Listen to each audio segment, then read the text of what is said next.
up, déesse. Bienvenue à toi, déesse qui s'ignore peut-être encore. Que tu découvres ce podcast pour la première fois ou que tu sois une fidèle auditrice, merci d'être là. Je me présente, je m'appelle Ellie. Je suis énergéticienne, maître Reiki et alchimiste des lieux. J'ai souhaité ce podcast comme une véritable boîte à outils spirituelle pour t'accompagner dans ton quotidien et t'aider à avancer plus sereinement sur ton chemin de vie.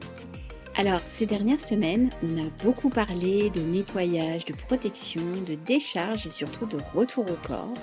Et aujourd'hui, j'ai vraiment envie de te partager une vérité essentielle.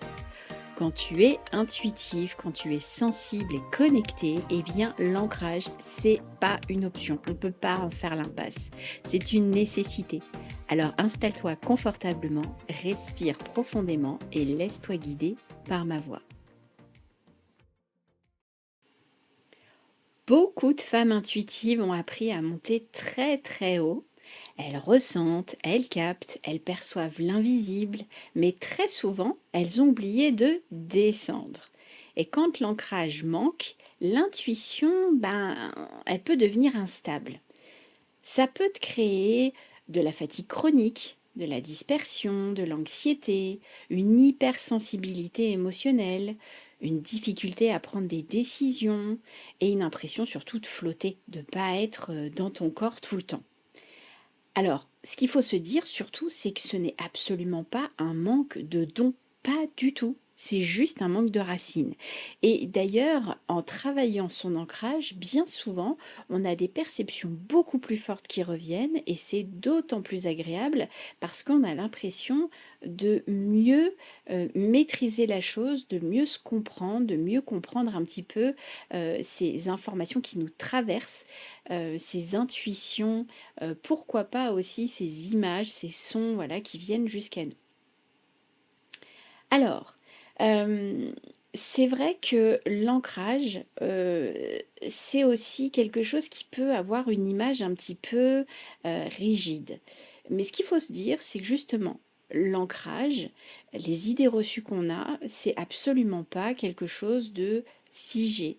C'est pas quelque chose, de lourd, c'est pas non plus quelque chose qui va te couper de ta spiritualité. L'ancrage, c'est plutôt être présente ici, dans ton corps, dans ta vie, dans la matière. Plus tu es ancré et plus ton intuition devient claire. La terre, elle t'éloigne absolument pas du ciel. Elle te permet, au contraire, de l'habiter. C'est un petit peu comme si la terre, c'était une pile, une batterie pour toi. Et étant donné que l'énergie céleste nous demande énormément justement d'énergie vitale, eh bien si on ne peut pas se recharger à la Terre, c'est là où on s'épuise littéralement. Et quand on est trop épuisé, il se passe quelque chose, la connexion, elle se coupe. C'est pour ça qu'il y a des personnes des fois qui me disent j'arrive plus à tirer les cartes, j'ai plus d'informations qui me viennent, je vois plus rien, j'ai plus d'intuition, j'ai plus de prémonition. Eh bien, c'est parce que souvent le corps physique est épuisé et dans ces cas-là, il se met en mode survie et donc il coupe tout ce qui lui pompe beaucoup trop d'énergie. Alors, pourquoi les femmes intuitives résistent à l'ancrage? Il y a souvent des résistances inconscientes. Parfois, ça peut être peur de la lourdeur. Parfois, ça peut être la peur de la matière. Ça peut être aussi une peur de ressentir le corps. Et puis, ça peut être une peur des émotions stockées. Parce qu'il faut le savoir, quand on s'ancre, on est présent dans son corps. Ce qui veut dire que s'il y a des douleurs qu'on a ignorées, s'il y a des émotions qu'on a refoulées, ce genre de choses, bien évidemment que ça va finir par ressortir. Et puis, quand on s'ancre et qu'on se connecte à son corps, on se met d'un seul coup en réceptivité avec justement le corps par rapport aux personnes que l'on croise. Et c'est là où aussi on peut ressentir plus facilement les douleurs et les inconforts, les émotions des autres. Donc, la solution, c'est absolument pas d'éviter l'ancrage. Parce que ça protège absolument pas de faire ça. Bien au contraire, ça fragilise. L'ancrage, c'est vraiment une sécurité intérieure. Et j'insiste vraiment pour toutes les personnes qui s'éveillent, C'est vraiment une partie qui est compliquée, je sais, je suis passée par là, c'était vraiment quelque chose qui a été très difficile pour moi. J'ai mis beaucoup de temps à trouver le bon ancrage pour être à l'aise avec ça, à l'aise avec cette idée. Il a fallu que je trouve une image qui me convenait à moi parce que l'arbre parfois ne me parlait pas. Donc j'ai dû voir quelque chose de plus, comment dire, léger, de plus souple, de plus modulable. Donc, je vous invite vraiment à vous poser la question, qu'est-ce qui me parle quand je parle d'ancrage? Est-ce que vous préférez voir des racines fortes et solides ou plutôt des lianes qui sont plutôt souples? Chacun vraiment sa méthode. Alors, les signes que tu manques d'ancrage, parce que tu peux te poser la question, te dire comment je peux savoir si je suis bien ancrée ou pas. Alors, tu peux te reconnaître si tu es souvent fatigué sans raison claire, que tu as du mal à terminer ce que tu commences, la procrastination. Si tu es très impacté par l'extérieur, les émotions, les pensées, l'ambiance, tout ça. Si tu te sens trop ouverte, c'est-à-dire que tu as l'impression que tout te traverse. Et puis, si souvent tu es dans ta tête, dans ton mental. Ces signes-là, c'est pas des défauts non plus, hein. C'est simplement des signes, des red flags, des appels pour te dire qu'il y a quelque chose qui n'est pas équilibré. Donc ce qu'il faut comprendre, c'est que l'ancrage, c'est vraiment une base de ta souveraineté énergétique. Sans ancrage, tu nettoies beaucoup, tu te protèges souvent et tu te décharges régulièrement. Mais ça recommence du coup. Alors qu'avec l'ancrage, ton énergie, elle se stabilise. Tes frontières, elles deviennent naturelles. Et du coup, tu n'as plus besoin de lutter. L'ancrage, il faut le comprendre, il ne bloque pas. L'ancrage, il structure. Donc, je vais te partager un mini rituel d'ancrage assez simple. Tu vas fermer doucement tes yeux. Tu vas ressentir ton corps, ton poids, ta présence. Tu peux ressentir le contact de tes vêtements sur toi, le poids de tes cheveux si tu as les cheveux longs. Tu peux ressentir ton corps assis ou posé sur la surface où tu t'es installé. Et imagine maintenant que des lianes partent de tes pieds. Elles vont descendre profondément dans la terre de façon très souple, presque un peu comme un ver de terre. Je sais que l'image peut être un petit peu déstabilisante, mais ces lianes, elles sont puissantes. On ne peut pas les couper, elles ne peuvent pas se casser. Elles sont fortes, solides, mais souples. Tu n'as rien à forcer. La terre, elle t'accueille. Elle te soutient. Tu peux te répéter intérieurement, je suis ici, je suis en sécurité, je suis soutenue. Respire profondément et laisse ton énergie descendre par tes pieds.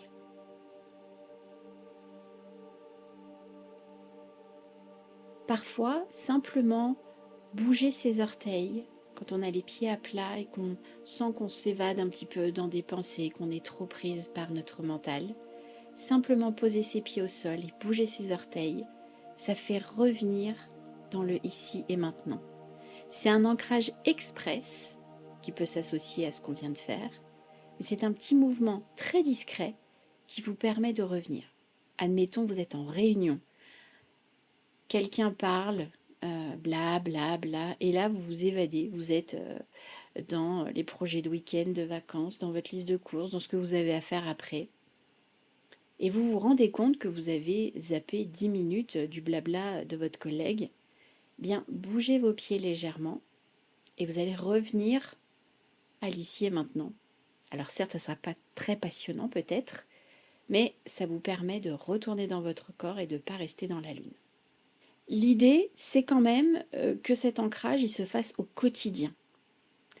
Et donc, l'ancrage, il se cultive déjà par le corps, il se cultive également par la lenteur, parce que quand on va trop vite, ça veut dire qu'on n'est pas aligné, qu'on n'est pas dans l'instant présent, on veut aller trop vite, trop vite, trop vite.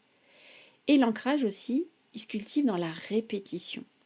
Donc si au départ vous vous agacez parce que vous essayez de vous ancrer, mais ça ne fonctionne pas des masses, j'ai envie de vous dire, il faut continuer, persévérer. Déjà, l'ancrage, il peut se faire plusieurs fois dans la journée. Parce que dans une journée, on peut se faire déstabiliser à plusieurs reprises par des événements, par des clients, par un courrier, par un coup de téléphone, une conversation, peu importe. Il y a quelques petits gestes très très simples. Alors je vous ai donné un rituel, je vous ai donné la petite technique des orteils qui bougent. Maintenant, il y a encore des choses que vous pouvez faire en complément qui sont vraiment mais tellement à votre portée et puis alors totalement gratuites. Alors déjà, c'est marcher pieds nus. Alors je sais, en hiver, on peut être un peu réticent sur le fait de marcher pieds nus. Dans ces cas-là, on va essayer de marcher pieds nus dans un endroit où il y a des tapis, peut-être de la moquette. En tout cas, c'est sûr, ne pas le faire dehors, c'est évident. Mais marchez un petit peu pieds nus, puis après, vous remettez vos chaussettes. C'est respirer dans le bassin. Alors, ça peut paraître un peu surprenant, mais finalement, on respire assez peu avec le ventre. Donc là, c'est vraiment gonfler le ventre comme un ballon et à l'expire, le vider complètement. C'est un coup à prendre parce que c'est vrai qu'on a plus tendance à gonfler le thorax et pas nécessairement le ventre, pas toujours. Alors cette respiration-là, on peut la faire quand on fait du pilates ou du yoga, mais quand on fait pas tout ça, c'est tout simple, c'est vraiment prendre conscience, on peut poser sa main sur le ventre et vraiment venir mettre notre respiration justement au niveau du ventre, au niveau du bassin, pour que ça puisse aussi faire une sorte de massage au niveau des viscères, tout simplement. Et puis ça vient, comme le chakra racine est au niveau de l'entrejambe, ça vient aussi du coup accompagner cet ancrage. Il y a la technique aussi de boire en conscience, c'est-à-dire de ne pas boire à 100 à l'heure pour manquer de s'étouffer. C'est faire attention aux gorgées qu'on prend, au contact de l'eau dans notre gorge. Est-ce que c'est frais? Est-ce que c'est à température? Est-ce que ça pétille? Bon, bref, l'idée, c'est vraiment aussi d'être dans une conscience des choses de façon à être, une fois de plus, dans le ici et maintenant. Un autre geste simple, c'est ralentir volontairement les choses. Alors, une fois de plus, je précise, c'est pas quand vous êtes en retard qu'il va falloir ralentir le rythme, c'est vraiment de vous-même, pour certains gestes, vous dire je le fais un peu plus lentement, je le fais moins machinalement, j'observe un petit peu plus le déroulé de ce geste ou de cette action. Je prends vraiment le temps de faire un petit peu une pleine conscience au final, de se dire je lasse mes chaussures pour aller faire mon footing, eh bien c'est vraiment de prendre le temps de regarder les boucles qu'on fait, de sentir son pied vraiment bien installé dans la chaussure. Bon, c'est un petit détail, mais après vous l'adaptez à votre quotidien bien évidemment. Et surtout, eh bien, dans les gestes simples, c'est habituer ces gestes. Ça veut dire vraiment mettre une espèce de routine dans des choses qui nous font du bien, dans des mouvements, peut-être des automassages aussi, peut-être se masser les pieds avant de dormir, pour travailler aussi l'ancrage. Voilà, l'ancrage, c'est vraiment pas spectaculaire, c'est juste être constante. Tout simplement. Et ça, c'est peut-être la chose la plus difficile quand on a plein d'idées en tête, quand on a une âme d'artiste, quand on a envie d'explorer plein de choses. Là, ça nous ramène à quelque chose d'un petit peu plus terrestre, d'un petit peu plus concret, d'un petit peu plus basique. Et ça peut être ça qui peut bloquer un petit peu certaines personnes. En conclusion, plus tu es ancrée, plus tu es puissante. Tu n'as pas besoin d'être plus ouverte, tu as besoin d'être plus habitée. L'ancrage est ce qui transforme ta sensibilité en force stable. Dans les prochains épisodes, je vais t'accompagner encore plus profondément dans cette incarnation. Tu as aimé cet épisode? Je t'invite à liker, partager, commenter et t'abonner pour ne pas louper les suivants. Merci pour ton aide et ton soutien. Et si tu souhaites aller plus loin, Je propose des soins et des guidances personnalisées pour te libérer de tes blocages et ainsi retrouver le chemin de ton bien-être. Tu trouveras les liens en description. Je te donne rendez-vous la semaine prochaine pour découvrir un nouvel épisode. Alors d'ici là, sois prête à accueillir le changement et la magie dans ta vie.